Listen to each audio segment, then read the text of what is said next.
नमस्कार मित्रों, आप सभी का फिर से एक बार हार्दिक स्वागत है। मित्रों, आज भी हम ऐसे समाज में जी रहे हैं जहां केवल लड़के को ही महत्व दिया जाता है। अधिकतर लोगों के घर में एक बेटी का जन्म होता है, तब उनके घर के सारे सदस्यों में मायूसी छा जाती है। और यह कुछ नहीं बल्कि हम मनुष्यों की अज्ञानता है जो लड़की को बोझ समझते हैं। लेकिन आपको यह जानकर हैरानी होगी कि लड़की का जन्म हर किसी के घर में नहीं होता, बल्कि उसी के घर होता है जो भाग्यशाली होते हैं और अपने पूर्व जन्मों में पुण्य का काम किए होते हैं। और आज हम आपको इस वीडियो के माध्यम से यही बताने जा रहे हैं कि आखिर भगवान किसके घर में लड़की का जन्म देने के लिए चुनाव करते हैं और वह कौन से पुण्य कर्म है जिसके कारण व्यक्ति बेटी का माँ बाप बनता है। तो आप हमारे इस वीडियो में अंत तक जरूर बने रहिए।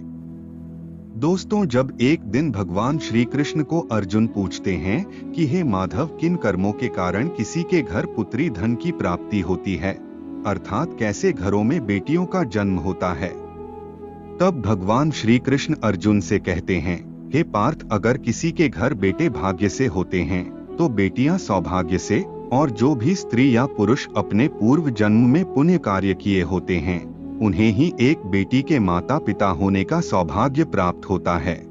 इतना ही नहीं, बेटियों के जन्म के लिए उन्हीं घरों को चुना जाता है जो बेटियों का भार सहन कर सके, क्योंकि तीनों लोगों में स्त्री अर्थात बेटियां ही ऐसी होती है जिसका भार हर कोई सहन नहीं कर सकता। वह बेटियां ही होती है जो इस सृष्टि को निरंतर चलायमान होने के लिए अपना हर एक चीज निछावर कर देते हैं।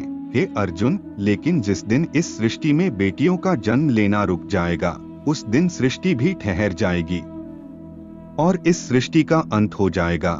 मित्रों, भगवान श्री कृष्ण के इन बातों पर गौर किया जाए तो उनका कहा बिल्कुल सही है, क्योंकि अगर इस सृष्टि में बेटियां नहीं होगी तो किसी का भी वंश आगे नहीं बढ़ सकता।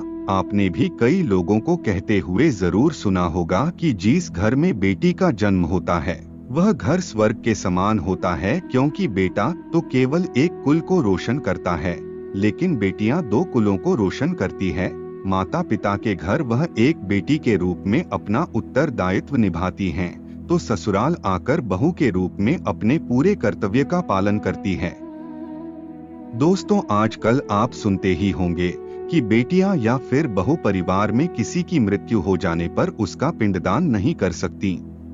लेकिन यह बिल्कुल भी सही नहीं है, क्योंकि रामायण में बताया गया है कि प्रभु श्री राम के पिता राजा दशरथ की जब मृत्यु हो गई तो माता सीता अर्थात राजा दशरथ की बहू ने ही उनका पिंडदान किया था, जिससे उन्हें जन्म मरण के इस चक्र से मुक्ति मिल गई थी। इतना ही नहीं, हिंदू धर्म शास्त्रों में बताया गया है कि बेटियां भी अपने पिता के नाम का पिंडदान कर सकती है। वही अगर ससुराल पक्ष में कोई पुत्र नहीं है तो इस स्थिति में बहू भी पिंडदान कर सकती है। इसलिए मित्रों, वह लोग बहुत ज्यादा किस्मत वाले माने जाते हैं जिनके घर एक बेटी का जन्म होता है।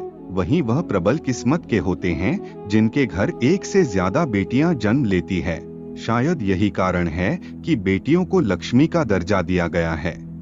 बहुत से लोगों की सोच होती है कि बेटी है तो बिना समय गवाए और पढ़ाई में पैसे खर्च किए जल्द से जल्द शादी कर दो, लेकिन यह छोटी सी सोच बेटी के भविष्य को बर्बाद कर देती है। जरा सोचकर देखिए, एक बच्चे के मन में कितने सपने होते हैं कि उसे कुछ करना है, लेकिन यह सपने केवल सपने में ही तब्दील हो जाते हैं। इसलिए अपने बेटियों को सपने पूरे करने देना चाहिए, उन्हें जीवन में हर वह खुशी दे जो उन्हें मिलनी चाहिए। एक बेटे से ज्यादा बेटी हमेशा अपने माता पिता के लिए सोचती है। माता पिता को प्यार और अपनापन केवल बेटी ही दिखा सकती है। बेटी के जन्म को एक जश्न की तरह मनानी चाहिए। माता पिता को बेटी को हमेशा एहसास दिलाना चाहिए कि वह कितनी खास है।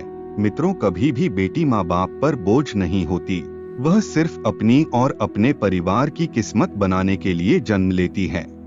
मित्रों, एक कथा के अनुसार दो मित्र लंबे समय के बाद एक दूसरे से मिले। एक दोस्त ने दूसरे से उसका हाल पूछा तो जवाब में उसने कहा कि मेरे हाल तो एकदम मस्त है, और हो भी क्यों ना, मेरे दो बेटे जो है। तभी वह अपने दोस्त से पूछता है कि तेरे घर में कितने बच्चे हैं। दोस्त मुस्कुराते हुए खुशी के साथ बताता है कि मेरे घर में तो 2 बेटियां हैं। उसका दोस्त भगवान का शुक्रिया अदा करता हुआ कहता है, मैं धन्य हूँ, मेरे घर बेटियां नहीं हैं। यह बातें सुनकर दूसरे दोस्त की आंखों में आंसू आ गए। तभी उसकी बेटी पिता के मित्र से कहती हैं कि अंकल, भगवान हमेशा भाग्यवान को ही बेटी देते हैं, कभी गरीब को बेटी के रूप में माता लक्ष्मी नहीं देते। मित्रों, भगवान केवल उसी को पुत्री का सुख देते हैं जिसके अंदर पालने की क्षमता होती है, जो गरीब होकर भी अपनी बेटी को पाल सकता है। एक बार स्वामी विवेकानंद वैष्णो देवी की सीढ़ियां चल रहे थे। बगल से एक किसान अपनी बेटी को कंधे में बिठाकर सीढ़ियां चढ़ रहा था। तभी स्वामी विवेकानंद जी ने कहा कि बाबा, आपकी बेटी का बोझ आपको लग रहा होगा, इसको मैं उठा लेता हूँ और माता वैष्णो के दरवाजे तक ले चलता हूँ। तब किसान ने स्वामी विवेकानंद से कहा कि बेटी कभी भी बाप के कंधे पर बोझ नहीं होती, बेटी अगर बाप के कंधे पर हो तो वहाँ हर बोझ को हल्का कर देती है। दोस्तों, बेटियां कभी भी धन की भूख ही नहीं होती, वह सिर्फ मान और सम्मान की होती है। तो मित्रों, आज के वीडियो में बस इतना ही। मिलते हैं कुछ नई जानकारी के साथ, तब तक के लिए जय श्री हरि विष्णु।